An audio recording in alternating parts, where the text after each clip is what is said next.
Hi, I'm Rev Myron. I'm a minister through Pathways of Light, and I've been a Course in Miracles student for 40 years. I'm going through the text again this year.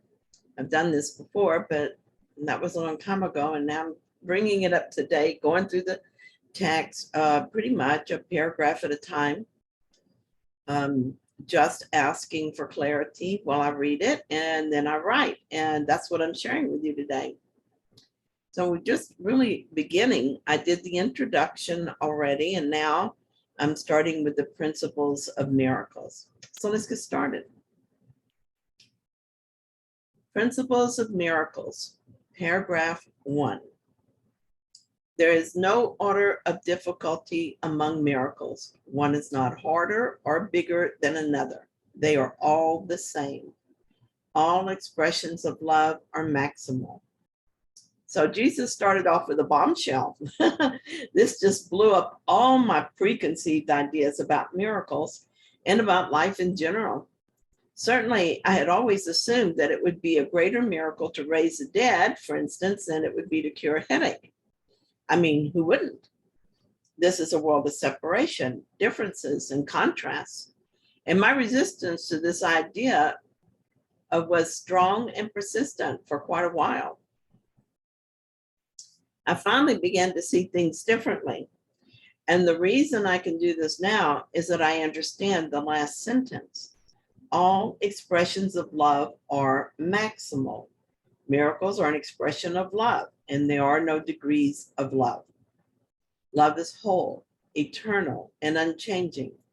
Love heals, and it doesn't require more love to heal errors, no matter how big they may seem to be. The reason for this is twofold. The first is because love is complete in itself. There is neither more nor less of love. This is hard for us to understand because there's nothing in this world that we hold to that standard. I can't think of a metaphor because what would I use? There is no meeting place between the world and reality.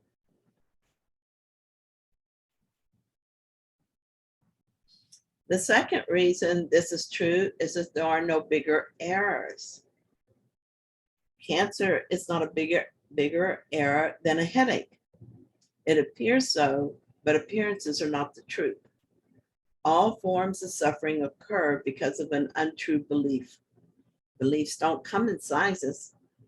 I believe that pain is real, or I believe that pain is not real. I simply choose the belief that I want to be real, and what I believe is true for me, even though it is not true in reality. One of the reasons it was hard for me to accept this idea is that I still seemed to have use for some forms of suffering. And I suppose I still do to some degree. Before I let go of the idea of suffering, I had to realize why I valued it. And then I had to change my mind about that. I had to realize that suffering does not actually get me what I want. I do this by asking the Holy Spirit to heal me when I see this belief in my mind. The Holy Spirit has been working with me on this. One year, when I read lesson 190, something clicked. This lesson says that it is my thoughts alone that cause me pain, and that nothing external to my mind can hurt or injure me in any way. It seemed that I was ready to go deeper into this lesson. The Holy Spirit used my physical pain to teach me that this is true. I opened my mind to the possibility that is meant literally for all forms of pain. Into the crack I had made in my firmly held belief that pain was caused by something outside me, the light of truth began to permeate my thoughts. I became willing to see differently. It took months of looking at my beliefs about pain and allowing love to heal me before I began to generalize the lesson. At first, I thought of the different kinds of pain as being different because they felt different. Some felt worse than others. Some seemed to be connected to one thing and some to another, and so I thought they were different. What I eventually discovered is that none of these differences mattered because they were just the way my belief took form. One of the reasons it was time to go more deeply with lesson 190 is that I was beginning to accept that I was not the self I had always assumed as my identity. I was starting to believe that I am my true self and that Myron was not real. So when I read the following lines, I was more open to receiving them. But it is you who have the power to dominate all things you see by merely recognizing what you are. As you perceive the harmlessness in them, they will accept your holy will as theirs. Of course, the you he refers to is not the ego self, but my true self. With this promise in mind, I found another passage in this lesson that served as a mantra I could use when I became aware of a thought in my mind that came from a belief in pain. Anytime I felt pain, physical or emotional, I would use that moment as an opportunity to remind myself of the truth by reciting my mantra, with a willingness to accept it as true, even if I did not currently believe it. And this mantra was, if God is real, there is no pain. If pain is real, there is no God. As I used that mantra over and over, I saw the miracle take form. The miracle was a change in my belief, and the form was of pain dissolving right before my eyes. I saw this happen many times. But pain is such a useful belief to the ego that I would pick it up over and over again. Because I was ready to learn this lesson, the Holy Spirit helped me to see the value I placed in the belief in pain. I noticed one day that I used sickness to get out of things I didn't want to do. So I stopped doing that. I changed my mind as I realized what this cost me. He showed me how I used pain to get attention and signs of affection from those I loved. That was an embarrassing revelation, but I forgave myself and accepted the benefits of letting that go. There was another whole lesson there that I will talk about another time. One day I had a headache, and this is a form of pain that I had not given up. I know it's not any bigger or different than any other form of the belief in pain, but I had a magical solution for headaches, and it is a more bearable pain.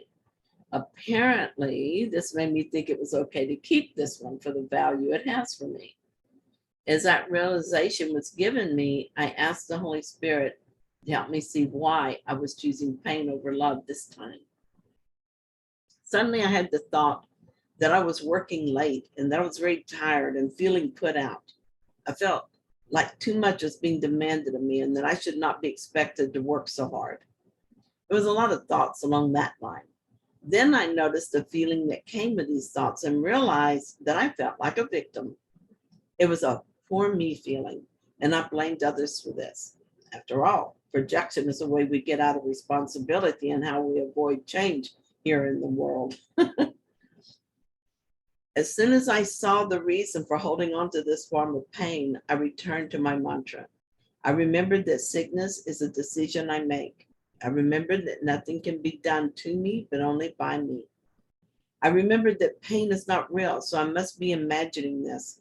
And now I understand my motivation for doing so. That clarity is the reason I chose to let it go. I am not a victim of the world I see, and I cannot really believe that anymore.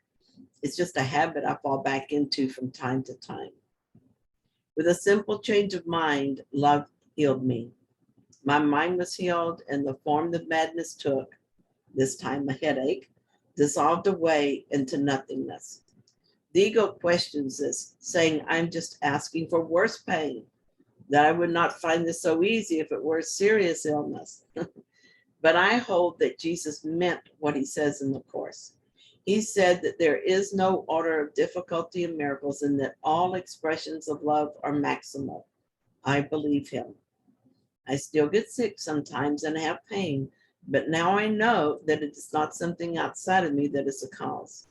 And I know that I deserve miracles and that one is not harder than another.